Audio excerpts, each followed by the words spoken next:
you this file, and what this is called is a mock-up. And luckily, there are professionals who make these. You can buy them or download them for free. This one happened to come from a website called Free Pick, which I have a subscription for. And some mock-ups are better than others. So when I choose them for you, I try to be very selective because they can be very complicated and sometimes non-editable, and others can be more streamlined and you can change a few things. So what we're going to be able to do is put your monogram onto each of the surfaces of these objects. We're also going to have the option to change the background. The only thing you're not going to be able to do is you're not going to be able to change the background of the surfaces. So you are going to have to stick with a white background that your monogram will be on top of. Okay, so when we look at our layers, everything is professionally organized for you. Sometimes it'll tell you the name of the layer, but it'll also tell you what you can do with that layer. So this is telling me that I can edit my t-shirt.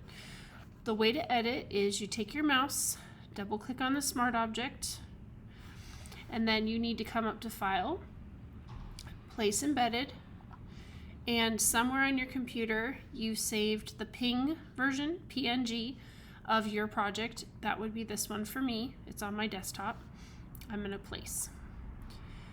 You want to make sure it covers up the wording, so I shouldn't be able to see the red print that was underneath here. Okay, it should be completely covered. I'm going to turn this off though, because I don't want that to come with my design. And the only thing you have to do is Command S. Command S. And if we go back to your project, it's going to go onto the t-shirt, wrinkles and all, shadows and all, for you. Okay, we're going to then start with the tote bag, and we're going to do the same process. File, Place Embedded, click on the ping, place it. Turn off the layer that we don't need, Command S. You can see how easy this is. We're going to click on the mug. Now the mug is a little bit smaller than what we have had on the other two. So I did it without changing the size. I went ahead and turned it off, did Command S. But when I brought it in, I didn't like the size of the logo or the monogram. It was too small. There was too much negative space. Now you might like it this way. I did not like it this way. So I'm going to go ahead and Command Z to show you how I might redo this. I would actually decide to make it a little bit bigger, not too much bigger, because remember we need it to fit on the mug, and do Command S. And it filled in, whoops, I did it too quick. Let's try it again, Command S. We might have to reopen it again. Yeah, okay, let's close this. So it's better just to re-click and bring it in again. So File, Place Embedded, Option, Shift, just a little bit, not too much. Again, we're working on a mug, Command S. Okay, good.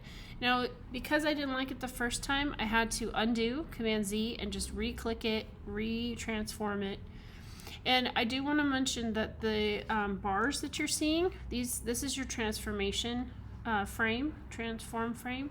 You can go ahead with the Option and Shift key and bring it in and out without distorting. If you don't hold Option and Shift as you do that, your logo will actually look smushed and look like you messed with it. So be careful when you are transforming an object. We haven't gotten into Photoshop yet, but that's one of the first things that you learn is how to transform an object and how to change its size without distorting the resolution or the shape of it.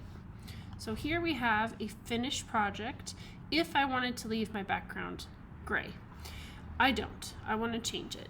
So I'm going to open up the Addition library, or I should say Layers group, and I'm going to come down to Background. And I want to keep the shadow that's going on here because there is kind of like a gradient, but I want to change this gray box. So I'm going to double click on it. And I'm going to pick something that's not too bright, but something that's a little bit more professional. Okay. More eye-catching, I guess you could say. Click OK. It's really important that you file save as a Photoshop file to your downloads, your desktop, or Creative Cloud. Okay, so we're saving as a PSD, an actual Photoshop file.